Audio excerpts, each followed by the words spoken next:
This is a very abbreviated network from an ISP's point of view.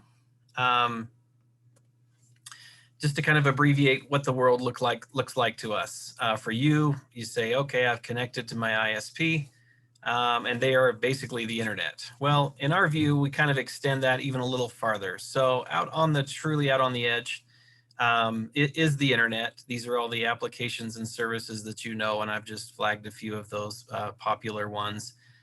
Those all reside out in the internet, and we in turn connect with a number of peers, internet exchange points, and everything it takes to be able to connect to those services. And then we bring that through a series of routers and switches and everything required for the ISP to deliver that service to, a large group of people. And then as we work further to the left in this diagram, we have equipment that's sitting out on our subscriber edge that we reference as kind of the last mile, that connectivity from our serving equipment into your business or into your home. And Dave's going to get into this a little bit more. But that's kind of how the basic design is from our point of view.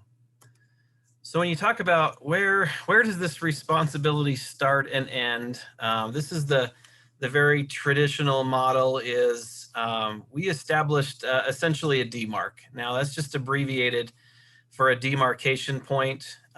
These are just points on a building. Of course, your home or your business, they're all looking a little differently, but basically somewhere on that physical structure is going to be a point that we interface. And this is kind of maybe a picture of what those type of things might look like, whether your service comes in overhead or whether it comes in underground. You're going to see some type of an enclosure out there that is housing some type of a demarcation point. This is very traditional style. This would say, okay, in fact, these boxes are a lot of times labeled, okay, this is the customer side and this is the provider side, and you have access to this and this other side you don't. So that very traditional model there, regardless of what type of service that you connect with. So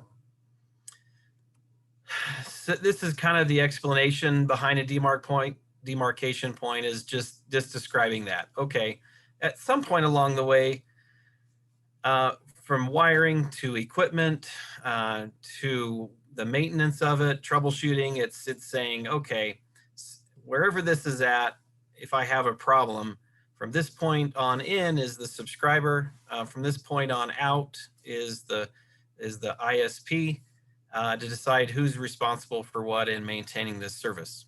So that's traditional model.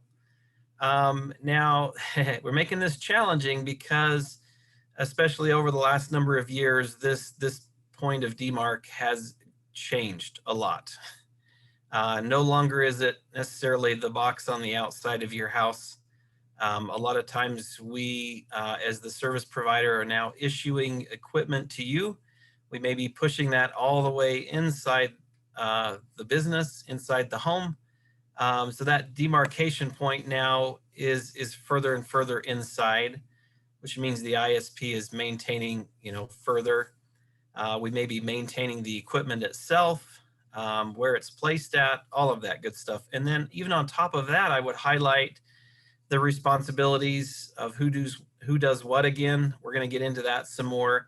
And then all the add-on services. When we start talking about managed services, about the ISP taking on more and more maintenance or prevention that they're doing for you, for your benefit. If you don't have those resources internally to do that, a lot of ISPs are providing that as a service. This should be something maybe from your perspective.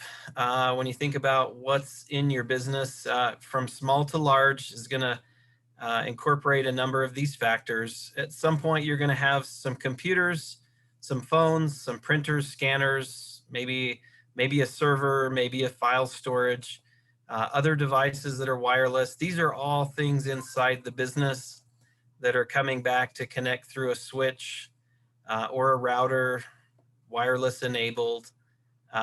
May have some firewall type features in there on some equipment. And then at some point you're saying, okay, this is my LAN network, my local area network for my business. And over here on the left is my wide area network, or this is where I connect to my ISP.